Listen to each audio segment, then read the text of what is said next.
క్రీస్తునందు ప్రియులైన మీకు ఎల్లవెల్ల దేవుని ఆత్మ తోడైండును గాక. ప్రియులరా, ఈరోజు దినాన్ని బైబిల్లో మనం చూసినట్లయితే చాలా చక్కటి వాక్యాన్ని మనం చూడొచ్చు. ప్రియులరా, మరి బైబిల్లో చూసినట్లయితే ద్వితీయోపదేశకాండం 23వ అధ్యాయం 5వ వచనంలో, నీ దేవుడైన యెహోవా నిన్ను ప్రేమించును గనుక నీ దేవుడైన యెహోవా నీ నిమిత్తం ఆ శాపమును ఆశీర్వాదకరంగా చేసును అంటున్నారు.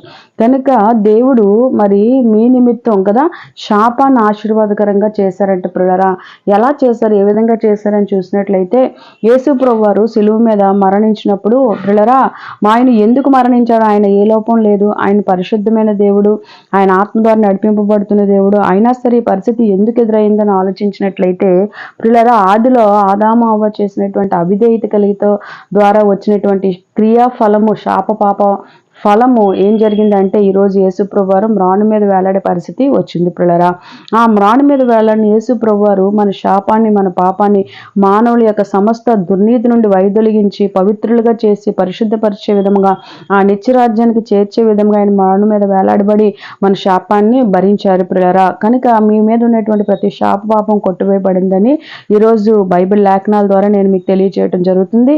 కనుక మీరు చేయవలసింది ఏంటంటే, యేసయ్య యందు నమ్మిక ఉంచండి. మీ ప్రతి అవసరత ఆయన తీరుస్తాడని, ఆయన ఉన్నాడని, అడుగు వాటిని దయచేయబడని నమ్మవలని కదా అని బైబిల్ సెలవిస్తుంది. కాబట్టి మీరు అడిగింది ప్రతిదీ కూడా యేసు ప్రభువారు దయచేస్తారు. మీకు పితరుల నుంచి వచ్చిన శాప పాపాన్ని, మీ నుంచి ఉండే శాప పాపాన్ని కూడా యేసు ప్రభువారు ఈ దినం నుంచి కొట్టివేసి మీ జీవితాలను నూతన పరచబోతున్నారు. కాబట్టి ఏ నేరారోపణ కూడా మిమ్మల్ని ఏమీ చేయలేదు. ప్రియులరా, ఎందుకనంటే బైబిల్లో అనేక విషయాలు మనం చూస్తూ వస్తున్నాం. మరి అదే విధంగా ఒక దగ్గర చూసినట్లయితే వాక్యం ఏమనుందంటే, ద్వితీయోపదేశకాండం 33వ అధ్యాయం 3వ వచనాన్ని చూస్తే, ఆయన జనములను ప్రేమించెను అని బైబిల్ సెలవిస్తుంది. అందువల్ల దేవుడట సర్వమాన పాపాలు ఉన్నటువంటి పరిస్థితుల్లో ఉన్న ప్రతి ఒక్కరిని కూడా దేవుడు ప్రేమిస్తున్నాడు. ఏ భేదం లేదు. దేవుడు అనుగ్రహించి మహిమను పొందలేకపోతున్నారు అని చెప్పి బైబిల్ సెలవిస్తుంది. కాబట్టి మీరు చేయవలసింది ఏంటంటే, దేవుడు ప్రేమించే దేవుడు మిమ్మల్ని ఉన్నాడని, మిమ్మల్ని పరిశుద్ధపరిచే దేవుడు మీ వద్దుండి మరి మీతోనే సహవాసం చేస్తూ మిమ్మల్ని మంచి మార్గాల్లో నడిపిస్తున్నారని మీరు విశ్వాసం ఉంచాలి. ప్రియులరా, ఎందుకంటే ఆయన యందు విశ్వాసం ఉంచిన మీరు ఎప్పటికైనా స్థిరపడతారు, బలపడతారు. కాబట్టి మీరందరూ కూడా ఆయన యందు విశ్వాసం ఉంచి మీ శాపాన్ని, పాపాన్ని తొలగించి మీకు దీవెనిస్తున్నారని మీరు సంపూర్ణంగా నమ్మినప్పుడు దేవుడు మీ ప్రతి ఒక్క అవసరతని యేసుక్రీస్తు నామములో తీరుస్తారని ప్రభువైన యేసుక్రీస్తు నామములో నేను మీకు తెలియపరుస్తున్నాను. సో మీ కొరకు నేను ఒక ప్రత్యేకమైన ప్రార్థన చేస్తాను. పిల్లరా, మహోన్నతుడా, ఈ ప్రార్థనలో ఏకీభిస్తున్న ప్రతి ఒక్కరిని పేరు పేరున దీవించండి.